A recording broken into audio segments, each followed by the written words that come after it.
Hello, I'm John Sweetenham, the Associate Director of Clinical Affairs at UT Southwestern's Harold C. Simmons Comprehensive Cancer Center and a guest host of the ASCO Daily News podcast. Today, we'll be discussing the role of advanced practice providers in oncology and their future importance to the oncology workforce.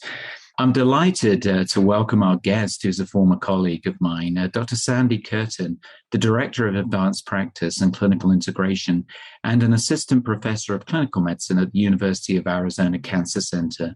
Dr. Kurtin is also the President and founding board member of the Advanced Practitioner Society for Hematology and Oncology and an Associate Editor for the American Society of Hematology News.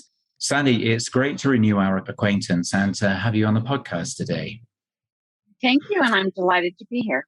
Before we start, I should mention that my guest and I have no conflicts of interest relating to our topic today.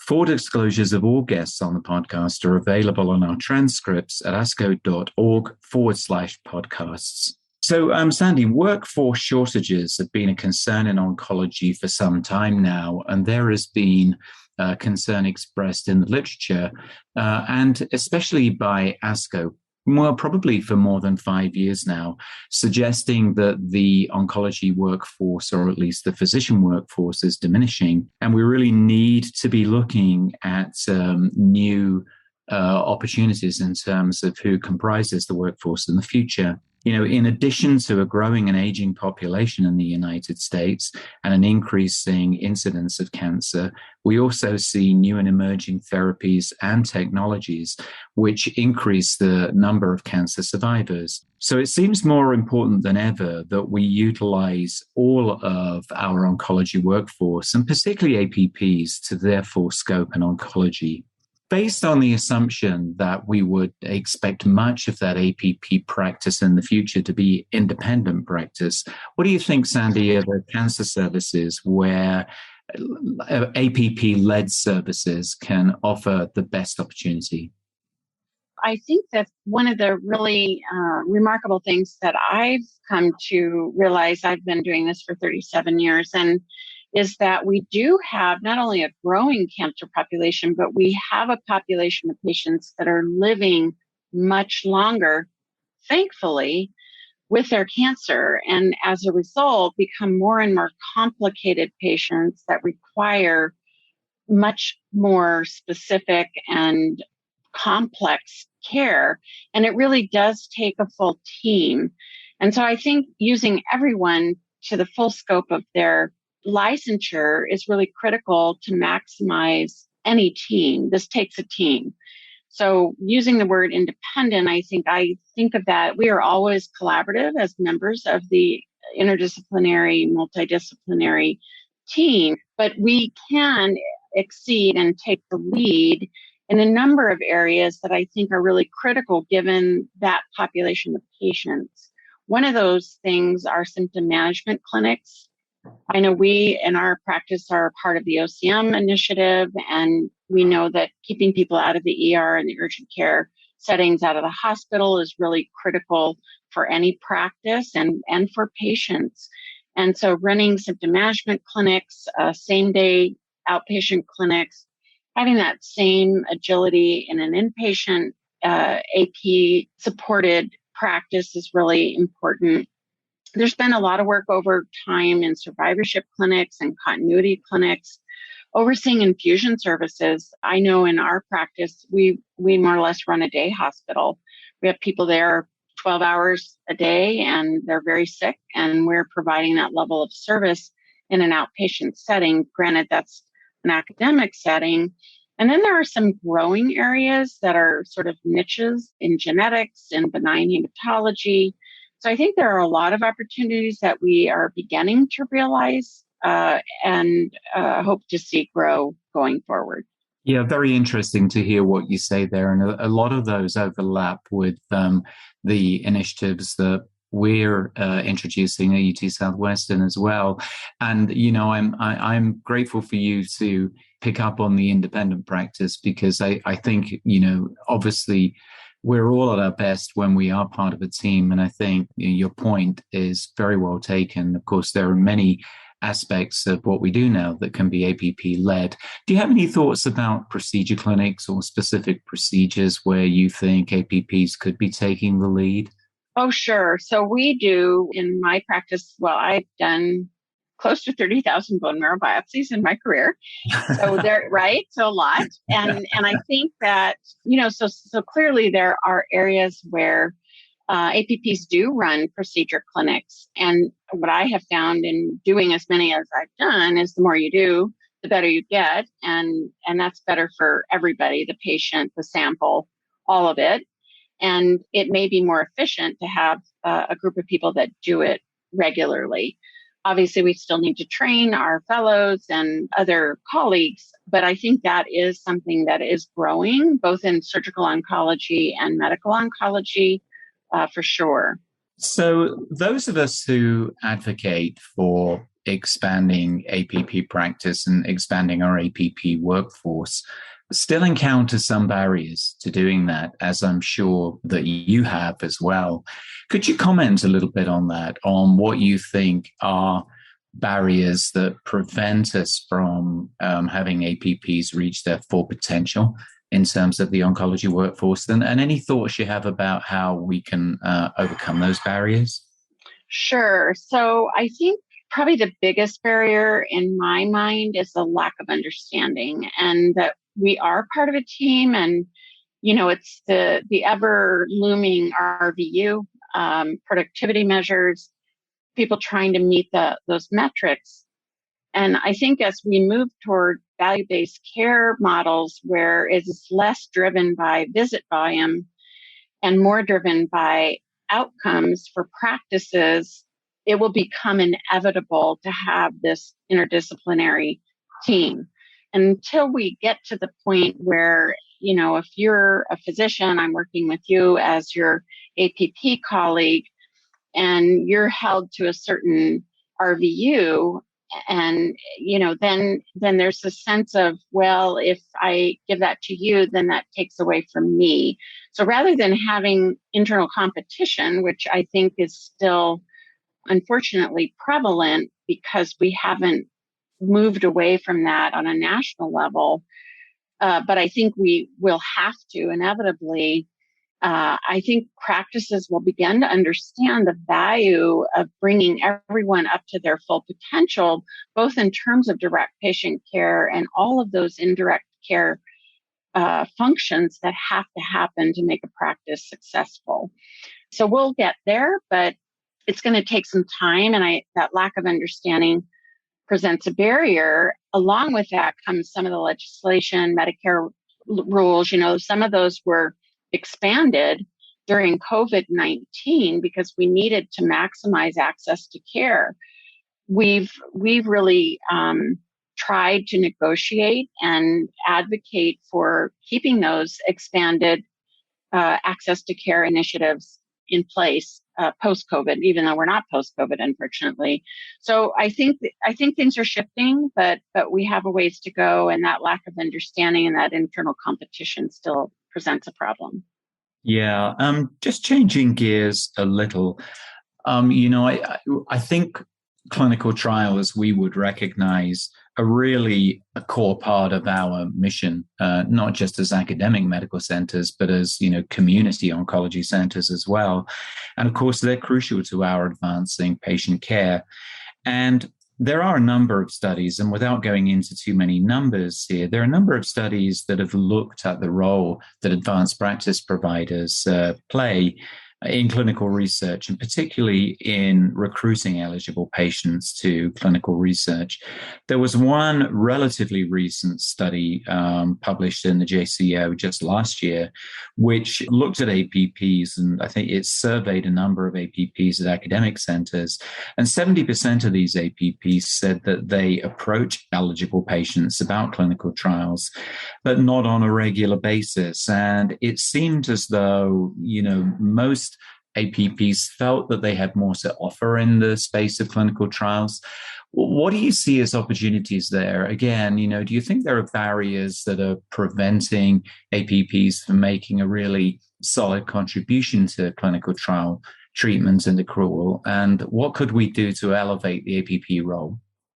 Sure. So that study, a colleague, Krista Braun-Inglis, and was a collaborative effort between ASCO and ACCC and APSHO, the Advanced Practitioner Society of Hematology and Oncology. I happen to be the current president and founding board member of that. Really brings to light, this sense of, I think, comfort really with clinical trials. There's been, luckily, this robust scientific discovery, new drugs approved on a regular basis. And as a result of clinical trials, every therapy we have comes as a result of clinical trials. And this is crucial for, for patient participation. But I think if the majority of the people in that study that participated were 65% of them were in a community practice setting where they really tend to practice more as generalists as opposed to specialists. So keeping abreast of all of that knowledge across tumor types, solid tumors, liquid tumors for standard of care, and understanding all the evolving science is really a challenge. So I think we need to do better at just basic understanding of how a clinical trial is run. I actually published a recent paper on this. How do you actually run a clinical trial? What is your role as an APP in terms of understanding the phase of the trial, how to do your attestation of adverse events? And we haven't done, I think, a good enough job in preparing our workforce to feel comfortable in taking more of a lead in that role. So we're working on that within APSHO and collaboratively along with ASCO and ACCC and other organizations to really bring that level of knowledge up across the team in general. And I think that's what it's going to take. Do you think we should all be doing more to promote APP-initiated and APP-led clinical trials? In other words, there are many questions, and some of our APPs are now beginning to ask these questions, very specifically about their practice or about kind of, specific areas of clinical intervention where they're really beginning to take the lead now. And again, what do you think that we can do to help promote that component rather than being, a part of the overall clinical trials effort and helping to accrue patients? What do you think we need to do in terms of fostering, original research questions from our APP colleagues? That's a fantastic question, and something, I think we lose an opportunity. I've been in academics my entire career, and so have been involved in numerous clinical trials, have been involved in trials that have brought new drugs to market, which is one of the most rewarding things, that to me that we can do is to bring that option forward. But I think along that way, the group of, these clinicians, these APPs that are involved in the conduct of clinical trials, I know for me, sometimes understand the actual clinical management of these patients better than anybody, because we tend to see them for those symptom management visits and more frequently than perhaps attendings might be able to accommodate. And we can offer this enhanced knowledge. So yes, there's the trial. This is the drug. Here's the mechanism of action. Here's how this was structured. But how do you actually do it, right? How do you actually take this new drug and integrate it into your practice in a way that emulates the clinical trial so that you can achieve the outcomes seen in that trial? And I think that's where APPs have an opportunity to step up and take the lead and say, is there a second question or third or fourth or fifth question in this trial where we can really look at symptom management in a broader scope, or particularly for drugs that have unique symptoms? We've seen many of those in hematology, which is my area of expertise, where, keratopathy, as an example, like what is that and what does that mean and how do we do that? Or some of the other more recent immunotherapies and really excel in creating standards for management of these adverse events. So I think that's an area where we could really bring things forward. Our pharmacy colleagues obviously also offer a lot along the lines of drug-drug interactions and all of the things that come with their expertise. Yeah, I think you make a really great point there because, certainly in one of my previous institutions, for sure, which had a very large kidney cancer practice, when a lot of the new agents for kidney cancer emerged, the folks at our institution who had the most expertise in recognizing and treating those toxicities were our APPs who were working with the research team. So I completely agree that there's a ton of opportunity there. And a lot of untapped resource for the oncology community as a whole. And just closing on that theme in a way, when you look ahead over the next 5 to 10 years, how do you see the future role of APPs in the oncology workforce? And, what are your overall thoughts about the future? And do you feel optimistic or cautious about APP practice moving forward? I'm an optimist. Anyway, because I've been doing this for a long time and you have to be an optimist, right? So I think that if we emerge from this COVID pandemic, which we will, and we can get back to focusing on what we do best, I think the future is very bright. I think that I have witnessed a transformation in the collaborative environment and the willingness to, and this is an example of that, is just having the opportunity to have this conversation, but bring everybody up, because when we're all at our best, we do our best work for patients.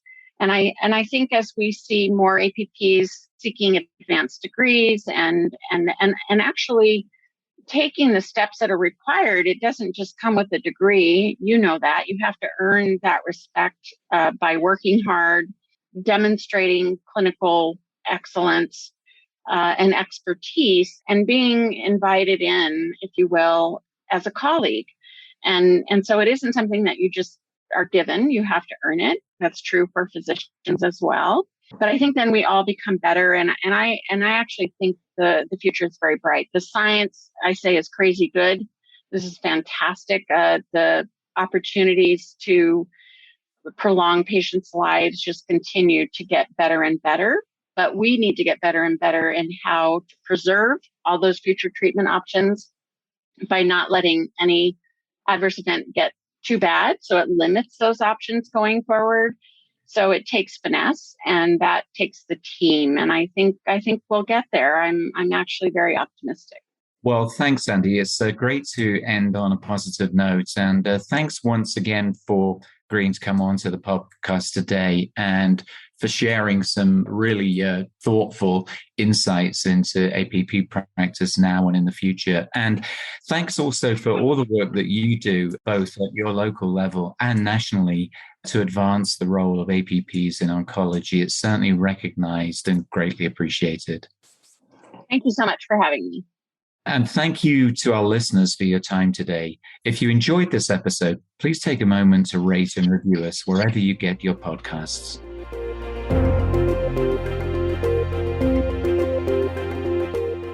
The purpose of this podcast is to educate and to inform.